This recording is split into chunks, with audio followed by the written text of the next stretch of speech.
राधे राधे, जय श्री कृष्णा, जय जय सीताराम। श्री रामचरितमानस बालकांड 5वां श्लोक, जिसकी व्याख्या मानस पीयूष थी। उद्भव स्थित संहार कारिणीं क्लेशहारिणीं सर्वश्रेयस्करीं सीतां नतो अहम राम वल्लभाम। तुलसीदास जी बाबा ने 6वें श्लोक में, इस 5वें श्लोक में सीता जी की वंदना की है। तो लिख तो रामचरितमानस रहे हैं, तो राम जी की वंदना से पहले सीता जी की वंदना उन्होंने क्यों की? क्योंकि वो सीता राम जी को अपने माता पिता के रूप में मानती हैं। तो पहले उन्होंने माँ की वंदना की, सीता जी की वंदना की, तब वो पिता की वंदना करेंगे। कि बच्चा सबसे पहले अपनी माँ को देखता है, अपनी माँ से प्रेम करता है, माँ के द्वारा ही वो दुनिया को समझता है। इसलिए उन्होंने पहले माँ की वंदना की। किस रूप में की? उद्भव स्थित संहार कारिणी। उद्भव माने उत्पत्ति करने वाली, स्थिति माने पालन पोषण करने वाली, और संहार कारिणी माने समाप्त करने वाली। तो ये तो त्रिदेव के गुण हैं। ब्रह्मा जी उद्भव करते हैं, उत्पत्ति करते हैं। विष्णु भगवान स्थिति माने पालन पोषण करते हैं। शंकर जी संहार कारिणी यानी समाप्त करते हैं। तो त्रिदेव के गुण मैया में कैसे आ जाएंगे? इस कन्फ्यूजन को मिटाने के लिए उन्होंने फिर आगे लिखते हैं वो क्लेश हारिणी सर्वश्रेयस्करी, सारे दुखों को नष्ट करने वाली, श्रेयस्करी माने सबका कल्याण करने वाली। ऐसी हमारी माता है। कौन सी माता है? सीता जी। सीता, सीता नाम क्यों लिखा? जिस जिस युग में वो प्रकट हुई हैं उनका नाम सीता जी ही रहा है। मनु शत्रुपा के सामने भगवान प्रकट हुए, सीताराम जी के रूप में प्रकट हुए। वाल्मीकि जी महाराज ने सीताराम जी की वंदना की।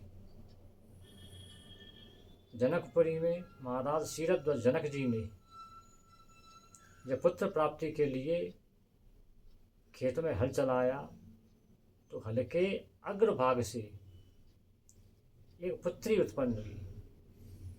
तो महाराज का नाम शीरध्वज था, तो इसलिए उस पुत्री का नाम सीता रखा गया। इसलिए सीता नाम पड़ा।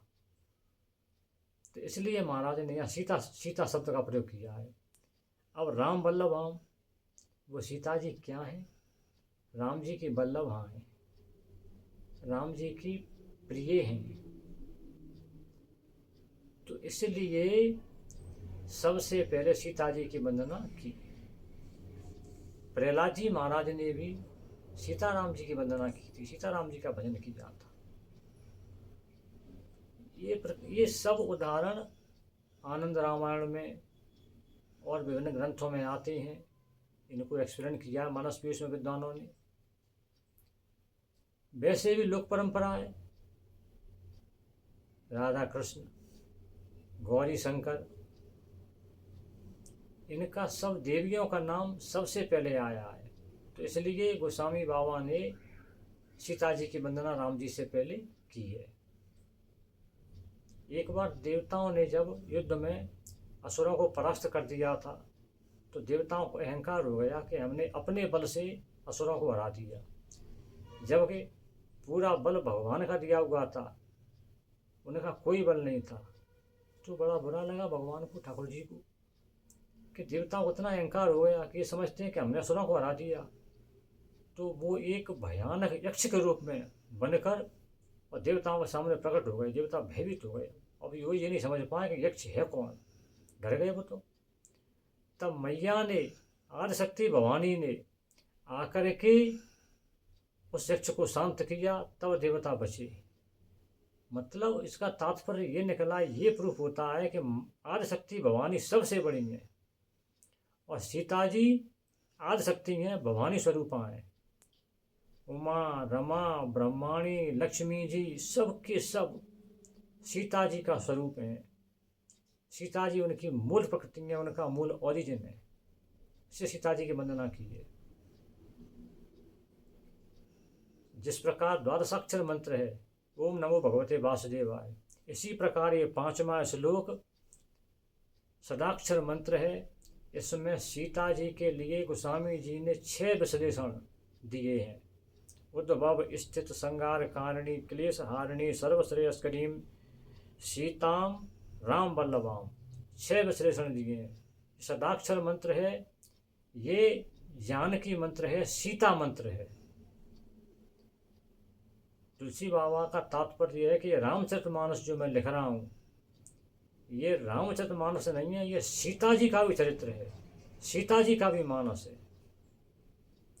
बिना सीता जी की भक्ति किए, बिना सीता जी की प्रार्थना किए, बिना सीता जी की कृपा के आप राम जी को प्राप्त नहीं कर सकते। अगर राम जी को प्राप्त करना चाहते हो तो सीता जी की वंदना सबसे पहले करनी पड़ेगी, तब ही राम जी की प्राप्ति होगी। इसलिए तुलसीदास बाबा ने ये श्लोक लिखा और इसमें ये 6 विशेषण दिए और सीता जी को सबसे बड़ी मानकर उनकी प्रभु श्री राम से पहले वंदना की है। राधे राधे, जय श्री कृष्णा, जय जय सीताराम। जय सीताराम। राधे राधे, जय श्री कृष्ण।